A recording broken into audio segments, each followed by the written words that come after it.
Recently visited the JW Marriott in Phu Quoc, and I'm here to tell you why the price of the property makes it even more appealing. We'll use the same 5-point framework to review this hotel as we do with all the other hotels, including the Hilton Yala Resort in Sri Lanka. And if you haven't checked out that video, I'll link it up here. We'll review and rate the amenities, the room, the food, the hospitality, and the location of the property and come up with our average score. If you're new to the channel, my name is Abhi. This is Credit Debit with Abhi, and like we do in all of our videos, without further ado, let's dive in. And let's start with the first factor, which is the amenities of the property. And as you enter the main gate of the property, which is far out from where the main property lies, you'll see that there are a couple of other hotels, residential buildings, and shops as you enter the main gates of the property. The first thing about the amenities at this hotel that stands out to me is the lobby area. And that is because it is stunning. It follows French colonial architecture, and while you might have some issues finding where the reception is at the property, you won't be let down by how beautiful the decor looks. Very, very tall ceilings and art everywhere you look. And the hotel itself follows the theme of a university. So every single building and every single location is named after something that you would see at a university. The building we were staying in was called the Department of Agriculture. The building has a total of 5 restaurants, and when we visited towards the end of June, one of the restaurants was closed. I also had the chance to go into the gym as well as the yoga studio during my stay here. And in my opinion, the gym was fantastic. It followed the theme of a boxing ring and had fake posters all over the wall, which again made it feel like you were inside of the university. The yoga studio too was pretty spacious, and at 7 a.m. in the morning, they have a yoga class that goes on for about an hour, and it can accommodate up to 16 to 18 people, I think. We also had the chance to visit the spa on one of the evenings, and the spa overall was very spacious, well decorated. The changing rooms had a steam and a sauna. While the steam was functional, the sauna wasn't. And if you step out of the property and step onto the beach, there is a public section of the beach on the left-hand side, and there's a private section of the beach on the right-hand side. Even though there was a private beach, the beach front itself was a little limited, but nothing to complain about.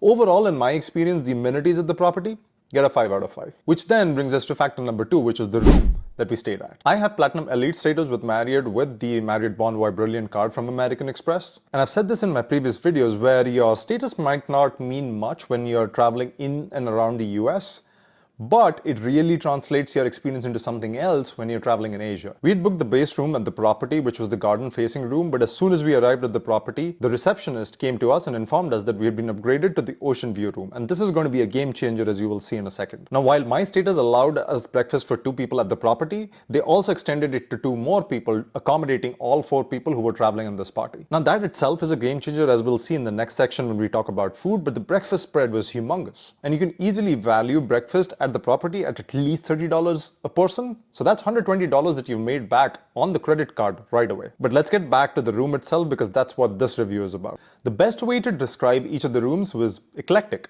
They had a pop of green or a pop of pink, really wonderful tiles, again following that French colonial architecture, comfortable and decent sized beds. The bathrooms were large and spacious with high ceilings, double sink, a vanity mirror, a bathtub, and a shower head. I also liked the fact that the toilet was separated out from the bathroom, and the icing on the cake had to be the view out of the room. As you start walking towards the balcony, there are a couple of steps that you need to go down, and then that's where the view comes out. You have luscious trees and a view out to the ocean where you find a bunch of fishing boats. So you could sit here for hours at end and enjoy the view. It was a little humid towards the end of June when we visited, but I honestly did not feel like it was going to be an issue sitting outside there. One small complaint I had about the room, and it's not a big deal, was the inability to switch off all the lights in the room before you go to bed. So before you go to bed, you have to go and find each individual switch and switch off the lights. Overall though, the room gets a 5 out of 5. The next factor we are evaluating is the food of the property. Like I mentioned, there was one restaurant at the property, Red Rum, which was closed during our stay here. Having said that, there was no dearth of food at the property because there were 4 other restaurants you could go to. The first restaurant was Pink Pearl, and the decor followed the name, where everything inside the restaurant was pink. Because I was visiting the property with my parents and they don't really enjoy French cuisine, so we skipped this restaurant, so I have no inputs or rating of the food at the restaurant. There was a tea and coffee bar which was called French & Co.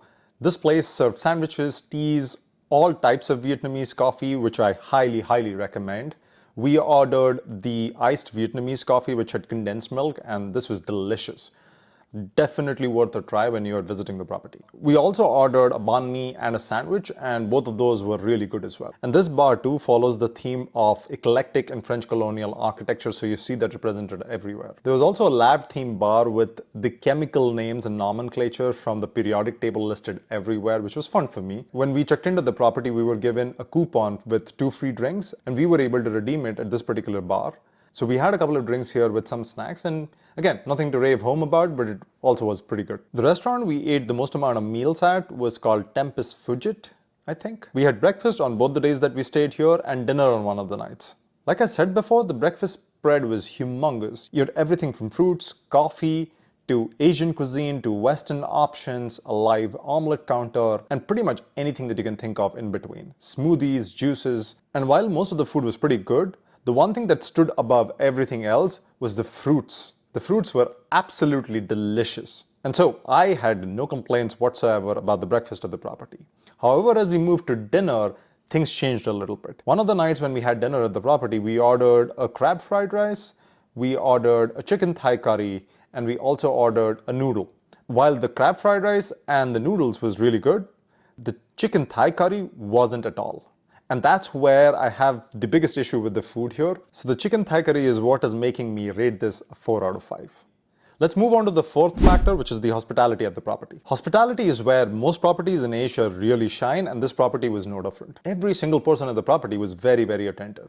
And they went way beyond what was expected of them to make us feel comfortable. One instance that I can cite is that we called for a buggy because my mom was having some issue with her knee, and the buggy didn't arrive, so we just ended up walking to the reception. Just based on this, the reception was extremely apologetic to my mom and made sure they sent over fruit platter to both of our rooms to apologize for it. Now, again, that was not expected or required, but going that extra mile helps establish credibility in the hospitality sector and also ensures that you have long-term business from customers. Not only that, but people at the property were helping us plan our trips outside of the property, helped us with medication on one of the days, and everyone at the property was very eager to make sure that you had a great holistic experience, not just inside of the property, but outside of the property. One of the nights they gave us free tickets to a water show nearby the property that I'll come to a little later, and also helped us plan our trip to the north of the island in terms of things that we should be looking at doing when we were out there. And their staff at the restaurant as well as the spa facilities were exceptional. So all in all, the hospitality of the property gets a 5 out of 5. Which then brings us to the last thing, which is the location of the property. Now, if you look at Phu Quoc as an island, this property is located at the south end of the island. As I mentioned in the previous factor when talking about hospitality, they did sign us up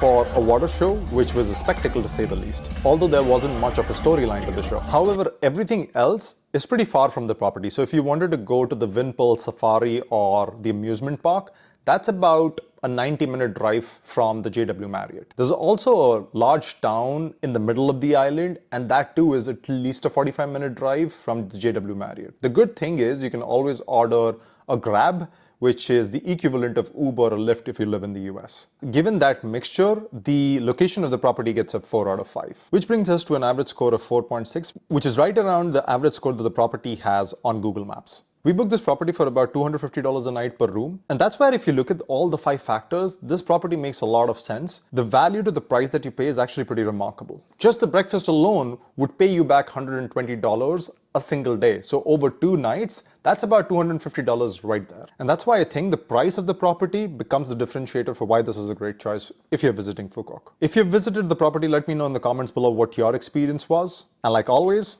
I'll see you in the next one.